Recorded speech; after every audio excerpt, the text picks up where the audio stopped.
اذا كنت مفكر تزور اسطنبول فدي افضل اماكن ممكن تزورها لما تجي على تركيا او في اسطنبول بالله صح.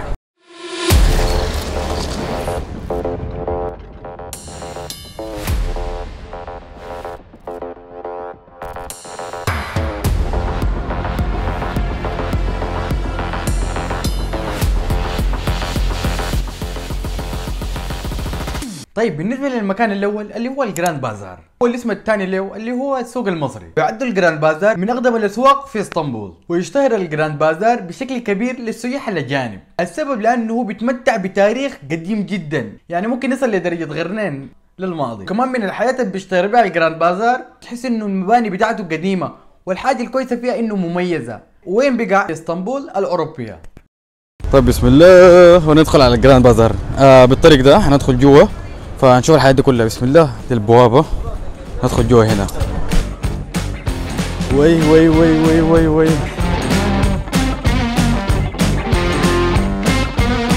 ايه لقيت اخواني، ليتس جو ليتس جو.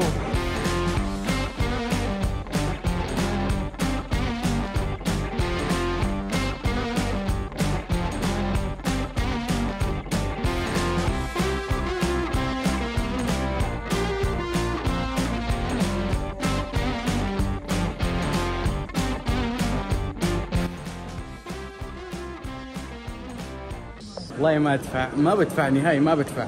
على كمية النصب جدا نصاب. يعني تخيل انا كنت بسوي باخذ لي كم لقطة للفيديو، فقام قال لي تدفع قروش، واليميني كان قاعد يكذبوا عليه.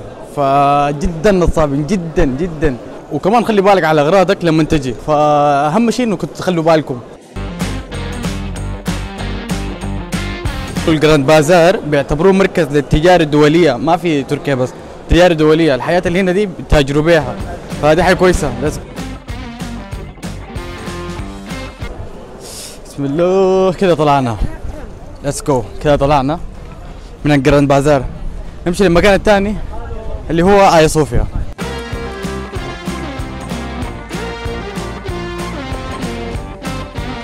1 2 3 ليتس جو.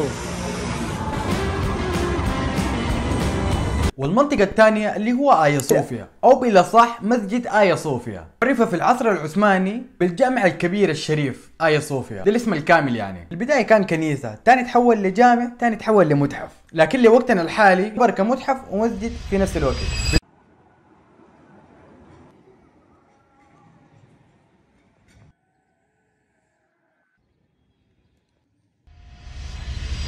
دخلنا للسلطان أحمد، الجامع الثاني.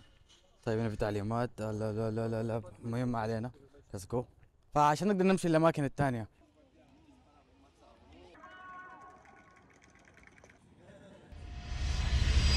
طيب شوف لقيت السياح ديل الصينيين، فنعمل نفسي فيها سايح معاهم. ليتس جو. ايوه والله واو جدا.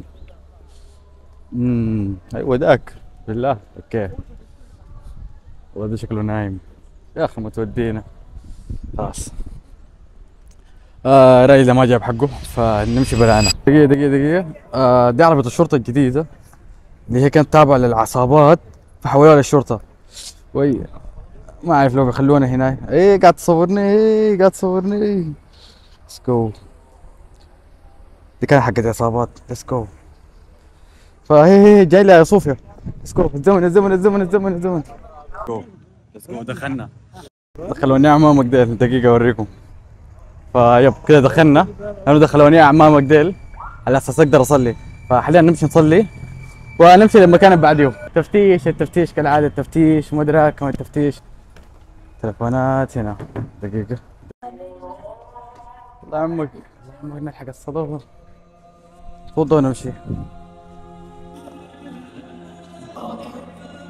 والله الكهرباء قطعت كذا جات.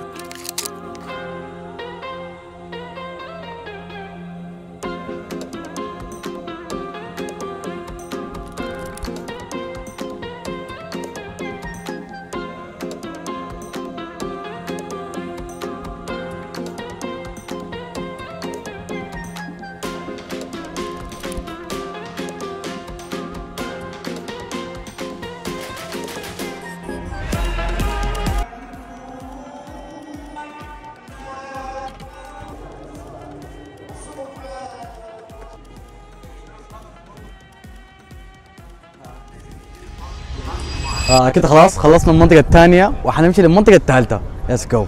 نجي هنا ناخذ لنا حاجة بسيطة ناكل بها. مرحبا. بريطانيا ذرة وما أدراك ما الذرة. ناخذ واحدة. مية؟ السودان. السودان بليون. صار. طيب هسه نمشي نشوف لنا مكان عشان نقدر ناكل فيه. ليتس جو. بسم الله.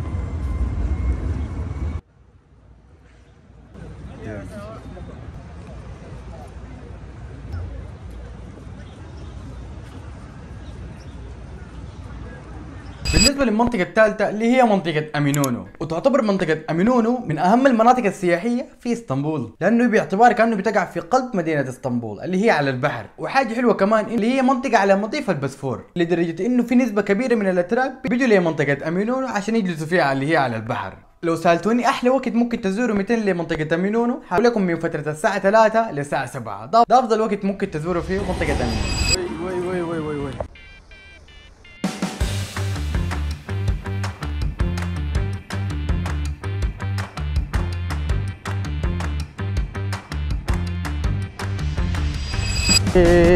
أمينونو. المنطقة دي الحاجة السمحة فيها إنه على البحر، يعني تيجي تقعد. تعالوا أوريكم كيف. تعالوا. صلوا على النبي. بسم الله. شوف سلوم. تقعد كده على البحر وتشوف المنظر. ما في أحلى من كده. سلام. شوفوا هناك تحت الجسر دي كلها عبارة عن مطاعم. شوفوا من هنا لنهاية الشارع هناك كلها عبارة عن مطاعم. وهناك برج غلطة منو صغير كده اختفى الظاهر.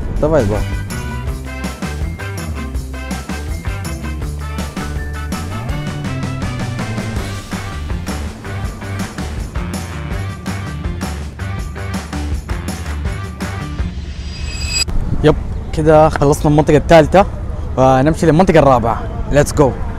حاليا كل ما علي انه لازم امشي الجهل بهناك عشان اركب الترامفاي. وي نجري. لا. للاسف مشى. فيب حننتظر اللي بيجي بعديه ان شاء الله يجي سريع. ليتس جو.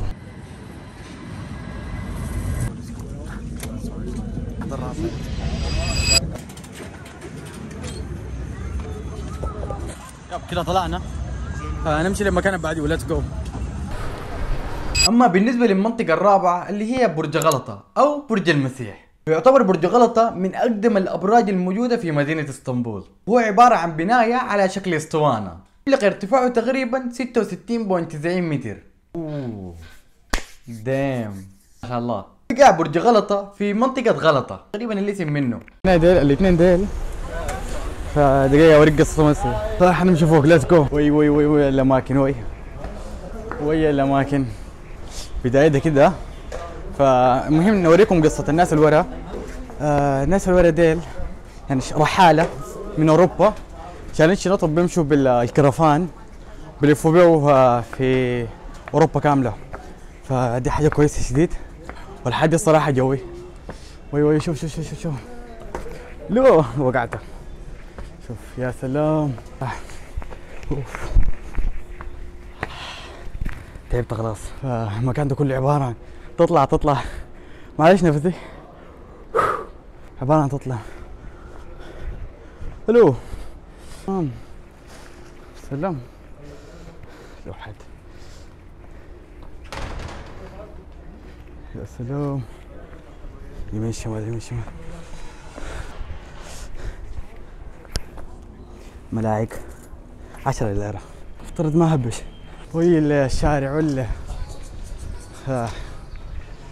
سلام. يلا قربنا. قاطع المسافة دي كلها اللي هي سيداتي وسادتي اقدم لكم قلة تطور. ليتس جو.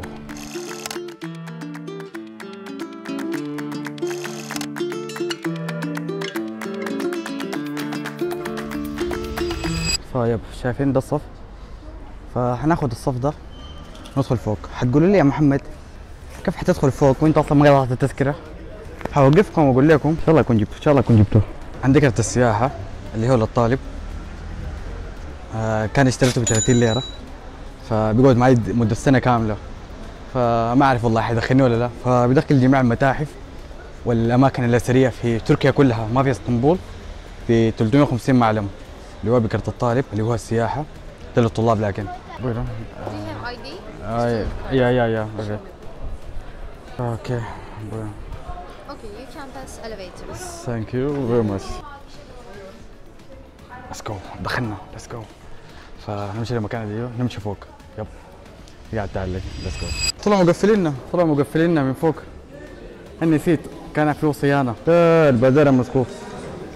اللي كنا فيه قبل شويه جراند بازار. اوكي مساجد هياكل. تعال نشوف الفيو. بسم الله الصلاة على النبي. ليتس جو. اسطنبول كلها هنا. ليتس جو. كلها اسطنبول. واو الصراحة واو. ده المطعم اللي بتلقى فيه الطيور فوق هناك. ما اعرف لو شايفينه ولا لا. ايوه ذاك. الطيور بتيجي من فوقه. وي الاماكن وي. واو واو يا سلام. تستهبلوا انتوا ولا؟ واو ليتس جو. دي محافظ ما فيها قروش. محتاجين قروش. واو ليتس جو. طب كده خلصنا من المنطقة الرابعة، فما باقي لنا شيء، فيب باقي لنا آخر منطقة. ما شاء الله ما شاء الله. شوفوا الشارع من هناك كله ناس ما شاء الله، من هناك من بداية الشارع لين نهايته هنا، عشان يشوفوا برج غلطة. تخيلوا. فدي بوريك قيمة المكان انه اثري كيف. المنطقة الخامسة اللي هو حي بلاط، أو زي ما يعرف بالنسبة للسياح البيوت الملونة. يعود تاريخ منطقة بلاط اللي هي في اسطنبول إلى تاريخ السلطان العثماني بايزيد، حيث إنه استقبل فيها الجماعات اليهودية الهاربة من الأندلس، يعني بعد إنه رحلوها من إسبانيا في عام 1492 ميلادي. وأعلى حاجة قابلتني في البيوت الملونة اللي هو الشعب، يعني الشعب جدا لطيف، يعني بتتعامل معاهم وبيتعاملوا معاك. فإذا أنت شخص بتحب التصوير فإنك تزور البيوت الملونة أو حي بلاط.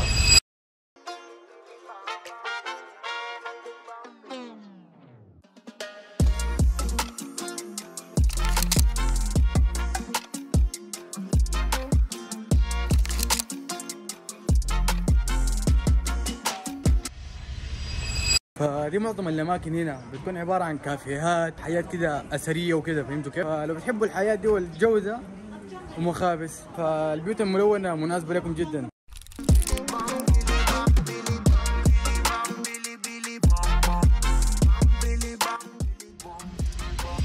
عصير رمان فحنجربه حاليا وسعره اخذ معنا 20 ليره، فنشوف.